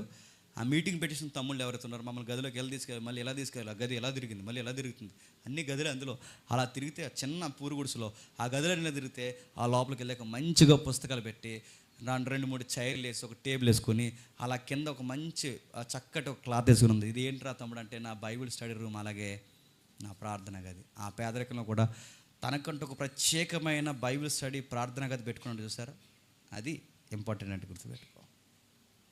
నేను అడుగుతున్నాను, మనకు అన్నిటికీ స్థలాలు ఉంటాయి. నీ అటాచ్ బాత్రూమ్కి చాలా పెద్ద బాత్రూమ్ నీది, కానీ ప్రార్థనకు స్థలమే లేదు. అందుకే అడుగుతున్నాను, ప్రత్యేకించి ఒక ప్రార్థన గది పెట్టుకోండి. రహస్యమును చూస్తున్న నీ తండ్రికి రహస్యంగా ప్రార్థన. అందులోకి వెళ్ళినప్పుడు ఇంకెవరు డిస్టర్బ్ చేయకూడదు, ఎవరు నీతో మాట్లాడకూడదు. అసలు నీకు ఒక రహస్యమైన స్థలం ఉండాలి. అది దేవుడు నువ్వు కలుసుకునే ప్లేస్, అది గుర్తుపెట్టుకోండి. అక్కడ కలుసుకోవాలి, మీ ఇద్దరు మాట్లాడుకోవాలి, ఇద్దరు డిస్కషన్ చేయాలి. దేవా ఇది ప్రభు ఈరోజు ఇలా జరిగింది, ప్రభు ఈరోజు ఇది నీ నామ మహిమ కలుగును గాక. దేవా నా రుణములను క్షమిస్తున్నావు, నా రుణాలను క్షమిస్తున్నావు, నేను కూడా ఇతరుల రుణాలు క్షమిస్తున్నాను ప్రభు. దేవా నీ చిత్తం నేను నెరవేర్చడానికి ఇదిగో నా జీవితంలో ముగిద్దాం. 7-8 వచనాల్లో, మరియు మీరు ప్రార్థన చేయనప్పుడు ఉచ్చరించండి, ఆగిపోయారా? విస్తరించి మాట్లాడటం వలన తమ మనవి వినబడని వారు తలంచుచున్నారు. ఏం చెప్తున్నారు చూడండి, మరియు మీరు ప్రార్థన చేయనప్పుడు అన్యజనుల వలె వ్యర్థమైన మాటలు వశింపవద్దు. ఇప్పుడు చెప్పండి, వ్యర్థమైన మాటలు అంటే ఏంటండి? వ్యర్థమైన మాట్లాడే చెప్పిన అనవసరమైన విషయాలు మాట్లాడుకో. బట్టల కోసం, ఫోన్ల కోసం, బైకుల కోసం, ఈ లౌకికమైన కొన్ని ఉన్నాయి, అవి అడక్కో. దేవుడి దృష్టికి బాగోదు. నువ్వు కలెక్టర్ దగ్గరికి వెళ్ళి 5 స్టార్ చాక్లెట్ అడిగినట్టు ఉంటుంది, అడక్కో. ఆ కలెక్టర్ తగ్గ హోదాకు తగ్గవే అడుగు. నువ్వు అడక్కో. ఇలాంటి చిన్న చిన్న పనికిమాల విషయాలు, వ్యర్థమైన విషయాలు అడక్కో. ఇది కూడా దేవుడిని అడగాలని నీకు కనీసం అనిపించాలి. ఇది కూడానా? ఏ దేవుడితో దేవా నీ యొక్క విషయాలే నాకు ఇంపార్టెంట్, నాకు ఏం జరిగినా జరగకపోయినా నీ చిత్తమే సిద్ధించగానే ఒక మెచ్యూరిటీ నీకు ఉండాలి. వ్యర్థంగా అన్ని జనులు ఏమంటారు? ప్రతిదీ అడుగుతారు. అన్ని జనులు వాళ్ళు బైక్ కొంటే అడుగుతారు, బైక్ టైర్ కోసం అడుగుతారు, ప్రతి విషయాలు అడుగుతారు. ఒక్కటేనండి, ప్రతి చిన్న విషయం అడుగుతారు. వాళ్ళ చివరికి వాళ్ళు పెట్టుకునే గుమ్మాల కోసం అడుగుతారు, కిటికీల కోసం అడుగుతారు, ఇలాంటివన్నీ అడుగుతారు. నువ్వు అలా అడక్కో. ప్రతి చిన్న విషయాన్ని నేరో మైండ్తో అనవసరమైన విషయాలు ఆయన దగ్గర డిస్కషన్ చేయకు. చిన్న చిన్న గుమ్మాల కొరకు, వస్తువుల కోసం కూడా నువ్వు ప్రార్థన చేస్తావంటే ఆయన ఇంపార్టెంట్ ఏంటి నీకు అర్థమైందా? అన్ని జనులు వ్యర్థమైనవి అడుగుతారు, వ్యర్థమైనవి. అన్ని జనులు వ్యర్థముగా ఉచ్చరించండి, మీరు ఉచ్చరించకండి. వాళ్ళు పదే పదే ఒక విషయాన్ని చెప్పిందే చెప్పి అందుకే మన ప్రార్థనలో కూడా ప్రభువా ప్రభువా ప్రభువా అని ఇన్నిసార్లు అంటామంటే ఈ ప్రభుకి మధ్యలో ఏదో పదాలు జ్ఞాపకం చేసుకుంటున్నాను. ఎందుకు ఉచ్చరిస్తున్నావు పదే పదే? ప్రభువా ప్రభువా దేవా, ప్రభువా దేవా, ప్రభువా ఓకే, ప్రభువా దేవా ఓకే. నెక్స్ట్ ఏంటి? పదాలు ఎత్తుక్కుంటున్నావు. ఎందుకు ఆయన నామాన్ని అన్నిసార్లు వ్యర్థంగా ఉచ్చరిస్తున్నావు? ఎందుకు అన్నిసార్లు ఆయన నామాన్ని జ్ఞాపకం చేసుకుంటున్నావు? ఎందుకు అన్నిసార్లు అనవసరమైన విషయాలకి మళ్ళీ ఆ విషయానికి ఎందుకు ఆయన నామాన్ని ట్యాగ్ చేస్తున్నావు? అనుజనులు ఒక విషయాన్ని పదే పదే అడిగితే జరిగిపోద్దని వాళ్ళకి నమ్మకం అంట. నువ్వు కూడా ఒక విషయాన్ని దేవుని అస్తమాలు అడిగితే జరిగిపోద్ది అనుకుంటున్నావా? ఆ నమ్మకం ఏమైనా ఉందా నీకు? బిలాం ఎలాగ అడిగాడు, వద్దని చెప్పాడు, మళ్ళీ అడిగాడు, వద్దని చెప్పాడు, మళ్ళీ అడిగాడు. బిలాంకి ఒకటి అన్నాడు, వెళ్ళి అయితే అన్నాడు, ఎదురుగా కత్తి పెట్టాడు, నరికి పడేస్తున్నాడు బిలాంని. ఒక విషయం చెప్పావు, వదిలే, గ్యాప్ తీసుకో, నెరవేర్చలేదు, మళ్ళీ ఒకసారి అడుగు. దేవ ఏంటి నీ చిత్తం? ఆలస్యమైన పర్లేదు, తగిన సమయం మందు సమస్తము సమకూర్చి జరిగించు, నీ చిత్తం ఏదో ఉందో అర్థం చేసుకునే శక్తి నాకు ఇవ్వ అని అడుగు. అంతేగాని 3 రోజుల నుంచి చేస్తున్నాను ప్రభా, ఇంకా జవాబు రాలేదు ప్రభా, అందరికీ ఆన్సర్ వచ్చింది ప్రభా, నాకు ఇంకా రావట్లేదు ఏంటి ప్రభా, చివరి డేట్ కూడా వచ్చింది ప్రభా, ఏంటి నాకేం అర్థం అవ్వట్లేదు, ఇలాగైతే ఎట్టా ప్రభా, నన్ను ఎలా బతకమంట ప్రభా అని ఎంత యాసదారణ మానే. ఆస్కర్ అవార్డులు ఎవరు ఇక్కడ గుర్తుపెట్టుకో. నటించడం మానే, అడగడం మానే. పదే పదే ఒక విషయాన్ని అడిగితే ఆయన నెరవేర్చేస్తాడు అనుకోవడం తప్పు. ఒకవేళ ఆయన ఇస్తే ఆయన వద్దంటున్న దాన్ని నువ్వు బలవంతంగా అడిగితే ఆయన ఇచ్చేస్తాడు. ఆ తర్వాత దాంతో నీకు చాలా ఇబ్బంది అవుతుంది, గుర్తుపెట్టుకో. ఆలస్యం అవుతుందంటే ఏదో ప్లాన్ చేస్తున్నాడు ఆయన, జరగనే. కొన్ని విషయాలు దూరం అవుతుందంటే దూరం అవునే, ఏదో మంచి జరుగుతుంది, జరగనే. మన లైఫ్లో ఏది ఆయన చిత్తం కాకుండా ఏది జరగదు. ప్రభు నీ చిత్తమే సిద్ధించుగా కానీ ఒక అడ్రస్ నేను మెన్షన్ చేశాను కనుక ఖచ్చితంగా నా లైఫ్ని ఆయన ప్లాన్ చేస్తున్నాడు, జరగనే. పదే పదే అడిగితే అన్ని జనులు ఇలాగ అడుగుతారట. ఇలా అడిగితే ఏమైంది చెప్పండి? అన్ని జనులను మీరు కూడా చేస్తే వాళ్ళ ప్రార్థనలకి మీ ప్రార్థనలకి తేడా లేదా? ప్రార్థన ఎలా చేయాలంటే దేవుడిని హైలైట్ చేయాలి. ప్రార్థన ఎలా చేయాలంటే నా విషయాలు తక్కువ అడగాలి. ప్రార్థన ఏం చేయాలంటే ఇతరులకు కూడా మేలు జరగాలని కోరుకోవాలి. ప్రార్థన ఎలా చేయాలంటే ఇతరుల రుణాలని క్షమించాలి, దేవుడు నా రుణాలు క్షమిస్తాడు. ప్రార్థన ఎలా చేయాలంటే నాకు కనబడిన ఒక అదృశ్య శక్తులు నా వెనకాల తిరుగుతున్నాయి, వాటిని జయించే శక్తిని ప్రభువాన్ని ప్రార్థన చేయాలి. ప్రార్థన ఎలా చేయాలి అంటే వేషధారణతో కాకుండా రహస్యంగా చేయాలి. ప్రార్థన ఇంకా ఎలా చేయాలంటే ఎమ్మెల్యే గారిలా మాట్లాడక చెప్పండి, తగ్గించుకుని చేయాలి. ప్రార్థనలో అత్యధిక కృప కలిగిన మాట ఏంటో తెలుసా? ఆయన దగ్గర తగ్గించుకోవాలి. ఇది ఇంటికి వెళ్ళక చదవని టైం లేదు. ఆ లూకాసు సువార్త 18వ అధ్యాయం మొదటి వచ్చిన నుంచి సుమారు 14 వచ్చిన వరకు మీరు ఇంటికి వెళ్ళక చదవండి. తగ్గించుకోవాలి, బతిమాలుకోవాలి, దేవా ఇది ప్రభువా అని ఎన్నవించుకోవాలి. ఏదైనా నీ చిత్తమే జరుగునుగా కానీ ఆయనతో మాట్లాడుకోవాలి. ఆ తర్వాత మార్కు సువార్త 11వ అధ్యాయం 24 వచ్చిన తీయండి ఒకసారి, ముగిద్దాం. మార్కు సువార్త 11వ అధ్యాయం 24 వచ్చిన, మార్కు సువార్త 11వ అధ్యాయం 24 వచ్చిన. అందుచేత ప్రార్థన చేయనప్పుడు మీరు అడుగుచున్న వాటి నల్లను పొంది ఉన్నారని నమ్ముడి, అప్పుడు అవి మీకు కలుగునని మీతో చెప్పుచున్నాను. అడుగుచున్నవన్నీ మీకు పొందుతారని అడగమన్నాడు కదా, అన్నీ అడగండి. ఏది అడిగినా చెప్పండి ఆయన చిత్తానుసారంగా అడగండి. ఆయన చిత్తానుసారంగా ఏం అడిగినను దేవుడు మీకు అనుగ్రహించినని ప్రభువు అన్న మాట జ్ఞాపకం చేసుకోండి. అంటే మనం అడిగేది ఎవరికి నచ్చాలి చెప్పండి? దేవుడికి నచ్చాలి. ఒక వస్తువు అడిగినా, ఒక స్థలం అడిగినా, ఒక ఉద్యోగం అడిగినా, ఒక వివాహ జీవితం అడిగినా, ఏది అడిగినా ఎవరికి నచ్చాలి చెప్పండి? ఆయనకి నచ్చేలా మనం ఏది అడిగినా అప్పుడు దేవుడు నీకు దయచేస్తాడు. కిందకి ఇంకా ఏం చెప్తున్నాడంటే, కొలసీలకు రాసిన పత్రిక త్వరగా ముగిద్దాం. కొలసీలకు రాసిన పత్రిక పౌలు గారి పరిచర్యలు ఆ రహస్యం ఏంటో చెప్తున్నాడు చూడండి, ముగిద్దాం. కొలసీలకు రాసిన పత్రిక 4వ అధ్యాయం 2వ వచనం నుంచి, ప్రార్థన యందు నిలకడగా ఉండి కృతజ్ఞత గలవారై దాని యందు మెలకుగా ఉండండి. ప్రార్థనలో దేవునికి ఎప్పుడు థ్యాంక్స్ చెప్పండి. అలా ప్యాటర్న్ మిస్ అవ్వట్లేదు చూడండి. దేవునికి ఎప్పుడు కృతజ్ఞత తెలియజేయండి. మరియు నేను బంధకంలో ఉంచబడుటకు కారణమైన క్రీస్తు మర్మమును గూర్చి నేను బోధించవలసిన విధముగానే ఆ మర్మము ఎల్లరిపరిచినట్లు వాక్యము చెప్పుటకు అనుకూలమైన సమయం దేవుడు దయచేయవలనని మా కొరకు ప్రార్థన చేయండి. ఇప్పుడు చెప్పండి, వీళ్ళ ప్రార్థనలో ఎక్కువ హైలైట్ అయ్యేది ఎవరు చెప్పండి? ఆయన చిత్తము, ఆయన వాక్యము, ఆయన చిత్తము, ఆయన పరిచర్య. పౌలు గారు ఇతరులను ప్రార్థన చేయమన్నప్పుడు దేని కొరకు ప్రార్థన చేయమంటారు చెప్పండి? వాక్యం చెప్పే శక్తిని నాకు అనుగ్రహించే ప్రభువా అని ప్రార్థన చేయాలట. మనం ఇతరులను దేని కొరకు ప్రార్థన చేయమంటాం చెప్పండి? చెప్పండి. మాకు ఇల్లు లేదు చెప్పండి, మాకు పిల్లలు లేరు చెప్పండి. కానీ పౌలు గారు కానీ అపోస్తులు కానీ ఆయనలో బలంగా ఉండడానికి, ఆయన వాక్యానికి దగ్గరగా ఉండడానికి, ఇతరులకి బోధించే శక్తి నాకు కావాలని ప్రార్థన చేయండి. అడుగుతున్నాను, నీ వాక్యం అనే బలము కలిగిన, శక్తి కలిగిన సువార్త విషయంలో బలమైన పాత్రగా నువ్వు ఉండాలని ఇతరులు ఎప్పుడన్నా ప్రార్థన చేయమన్నావా? ఎవరో 100 మంది ప్రార్థనకు వస్తే అప్పుడప్పుడు ఎవరో అంటారండి, ఆ అన్నవారు ఏంటి చెప్పిన, అన్న కొంచెం ఆత్మీయంగా బలంగా ఉండేలా ప్రార్థన చేయండి అని. ఎవరో ఒకరే ఇద్దరే, మిగిలిన వాళ్ళు అందరూ అవసరాల కొరకే ప్రార్థన చేసుకుంటారు. కానీ ఎవరో ఒకరిద్దరు ఉంటారు, నా ఆత్మీయ జీవితం బలంగా ఉండాలని ప్రార్థన చేయన్నా, నా వాక్య జీవితం, నా పరిచర్య జీవితం బలంగా ఉండాలని ప్రార్థన చేయని ఎవరో అడుగుతారు. పౌలు గారు కూడా అడుగుతున్నారట, నేను సువార్త బాగా చెప్పాలని, వాక్యం బాగా చెప్పాలని నా కొరకు ప్రార్థన చేయండి. ఇంకేం రాస్తున్నారు చూడండి, ఫిలిప్పీ పత్రిక 4వ అధ్యాయం ముగిద్దాం. ఫిలిప్పీలు రాసిన పత్రిక 4వ అధ్యాయం, ఫిలిప్పీలు రాసిన పత్రిక 4వ అధ్యాయం 2వ వచనం, క్షమించండి 4వ అధ్యాయం 6వ వచనం నుండి, దేనిని గూర్చి చింతపడకుడి కానీ ప్రతి విషయంలోనూ ప్రార్థన విజ్ఞాపన చేత కృతజ్ఞతాపూర్వకంగా మీ విన్నపములు ఉన్న దేవునికి తెలియజేయండి. ఎవరికి ముందు చెప్పాలి చెప్పండి? దేవునికి థ్యాంక్స్ చెప్పండి. దేని గురించి టెన్షన్ అయిపోకండి. ఏ విషయమైనా సరే దేవునికి చెప్పండి. ఆ చెప్పిన విషయంలో దేవుడు ఖచ్చితంగా మీకు జవాబిస్తాడు. అడిగేది దేవుని చిత్తానుసారంగా అడగండి. ఆ అడిగినప్పుడు దేవునికి థ్యాంక్స్ చెప్పండి.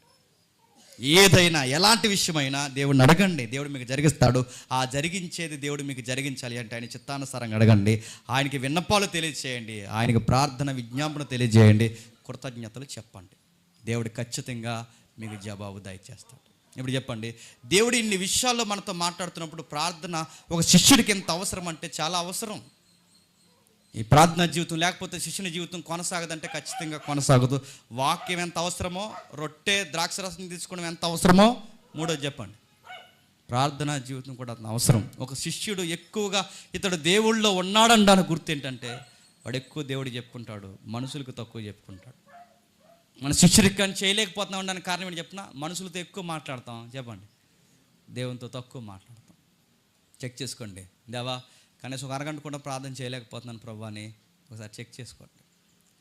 5 ఏళ్ళు 6 ఏళ్ళ భక్తి జీవితంలో లేదా ఈ 10 ఏళ్ళ భక్తి జీవితంలో కనీసం పట్టుమని ఒక గంట కూడా మోకాలు లేసిన దాఖలాలు నా జీవితంలో లేవు ప్రభు అని నీకు అనిపిస్తే ఈరోజు సిగ్గుపడి, దేవా నీతో మాట్లాడడం నాకు నేర్పించు ప్రభు. ఎలా మాట్లాడాలంటే ఆయన కుమారుడు మనకు నేర్పించాడు. ఆయన రాజ్యం కోసం ఎక్కువ ప్రార్థన చేయండి, ఆయన చిత్తం కోసం ఎక్కువ ప్రార్థన చేయండి, నీ కోసం తక్కువ ప్రార్థన చేయి, ఇతరుల కోసం ప్రార్థన ఎక్కువ చేయి, ఇతరుల రుణాల కోసం ప్రార్థన చేయి, శోధన రాకుండా దుష్టుని జయించే విషయం కొరకు ప్రార్థన చేయి.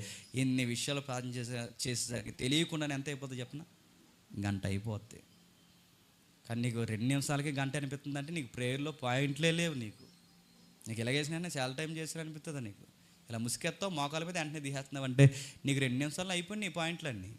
ఎందుకు చెప్పిన, నీకు 2 నిమిషాలు నీ పాయింట్స్ అయినా ఎందుకు అయిపోతుంది చెప్పిన, ఆ 2 నిమిషాల కోసం ఆ 2 నిమిషాలు కూడా ఎవరి కోసం ఉంటాయి? నీకోసం ఎడితే ఎప్పుడు. అందుకే ఒక గంట ప్రార్థన కూడా నీకు తెలియకుండా అవ్వాలంటే ఇన్ని పాయింట్స్ ముందు పెట్టుకో, ఈ ప్యాటర్న్ ఫాలో. ఖచ్చితంగా నువ్వు ఎప్పుడు ప్రార్థన చేసినా దేవుని ముందు పెట్టుకుని ప్రార్థన చేయి, తర్వాత నిన్ను పెట్టుకుని ప్రార్థన చేయి, తర్వాత ఇతరుల కొరకు ప్రార్థన చేయి, తర్వాత సోదరుల కొరకు ప్రార్థన చేయి. వేషధారణ లేకుండా రహస్యంగా ప్లేస్లో పెట్టుకొని ఆయనతో ఎక్కువ పెనుగులాడు. ఖచ్చితంగా నీ ప్రార్థనలకి ఆయన చిత్తానుసారంగా అడుగు. ఈ ప్రేయర్లో నువ్వు ఖచ్చితంగా ఆన్సర్లు ఎదుగుతావు, చాలా పులకించిపోతావు. నేను మొన్నే దేవునికి చెప్పాను, నా కార్యము దేవుడు జరిగించిన ఎంత ఆనందపడతావు. దేవుడు చెప్తాను, నా మాట వింటాడని నీకు తెలియని ధైర్యం వస్తుంది. పర్లేదండి ఏం అవనని తర్వాత మాట్లాడదాం. ఎందుకంటే చెప్తున్నా, ఆ ధేమపొద్దులో నీకు ఏదో వ్యవహారం ఉందో, ఆ ధేమపొద్దులో వ్యవహారం ఏంటి చెప్తున్నా, నువ్వు ఎవరికో చెప్తావు. ఎవరు చెప్తావు? నీ దేవుడికి చెప్తావు. నీ తండ్రికి చెప్తావు, ఖచ్చితంగా ఆయన చెప్తే పనులు అవుతాయి అంటే ఈ ప్యాటర్న్లో ప్రేయర్ చేస్తే ఆయన చిత్తమైతే ఖచ్చితంగా అది ఎలాంటి పని అయినా అవుతుంది. ఇది కాకుండా ఎమ్మెల్యేలా ప్రార్థన చేస్తే మిమ్మల్ని చెప్తున్నాను, డిపాజిట్లు కూడా రావు, ఫెయిల్యూర్ అయిపోతాయి అనుకుంటున్నావు. ఆ ప్రార్థన మానే, వేషధారణ ప్రార్థన మానే, రమ్యమైన పదాలు మానే, ఆయన దగ్గర మూలుగులతో ఆయన దగ్గరికి వెళ్ళు, ప్రార్థన చేయి. నీ బాధ అంటే ఎంతో ఆయనకి చెప్పుకో, నేను చెప్పకూడదు, నీ ప్రార్థన నువ్వు చెప్పుకో. దేవుడు నేను ఆశీర్వదిస్తాడు, శిష్యుడిని ఆశీర్వదిస్తాడు. అందుకే చూడండి, శిష్యులు అంత బాగా పరిచయం చేయడానికి కారణం వాళ్ళ వెనకాల బలం ఏంటి చెప్పిన? ప్రార్థన, ప్రార్థన, ప్రార్థన. మన సంఘాలు అభివృద్ధి పొందాలన్నా ప్రార్థన, ప్రార్థన. కొన్ని సంఘాలు ప్రార్థన చేసేవాట, ఎవరిదో వినాలండి మంచి సాక్ష్యం. ఈ స్థలం ఖాళీగా ఉందనుకోండి, అక్కడ మోకాళ్ళు లేచి ప్రార్థన చేశాడు, ప్రవ్వా ఇదంతా నిండిపోయింది, ఈ స్థలం ఖాళీగా ఉంది, ఇక్కడ కూడా నూతన ఆత్మలు వచ్చుగా. కానీ సంఘ పెద్దలు ప్రార్థన చేసేవారట అక్కడ ఆ ఖాళీ స్థలంలో. మన సంఘ పెద్దలు అయిన వెంటనే తుపాకీ దెబ్బ కనబడరు మన పెద్దలందరూ. ఇదేంటి ఖాళీగా ఉంది, అది కనబడతారా? నీ ఏడిపోతే మేము వెళ్తున్నాం అని, చాలా పని ఉంది మాకు, మరి మాకు లేవు పనులు. సంఘ పెద్దలు అడుగుతున్నాను, స్థలంలో విషయాల్లో ప్రతి విషయంలో మనం ఏం చేసినా దేవుని చిత్తం కొరకు ప్రార్థన చేస్తే చెప్తున్నాను ఆయన జవాబుని దయచేస్తాడు. సంఘం విస్తరించాలని ఎవరైనా అనుకుంటే, భారం అనుకుంటే కొన్ని రోజులు చేయండి ప్రార్థన, అక్కడ నిలబడి, దేవా ఇక్కడ కూడా ఆత్మలు నింపబడును కాక, ఇక్కడ కూడా వచ్చు కాక అని ఆయన చిత్తం కొరకు ప్రార్థన చేయండి. మనుషులు పరిగెట్టుకుని వస్తారు, ఆస్వాదకరంగా మారుస్తారు. ఒక్క నిలబడి పరిచర్య చేస్తే, ఎంతమందిని కూర్చోబెడితే, అందరు నిలబడితే, అందరూ కలిసికట్టుగా చేస్తే, అందరూ కలిసికట్టుగా ప్రార్థన ఒక పాయింట్ కొరకు చేస్తే మన సంఘం ఆశీర్వాదకరంగా మారుతుంది. దేవుడు మిమ్మల్ని దీవించును గాక.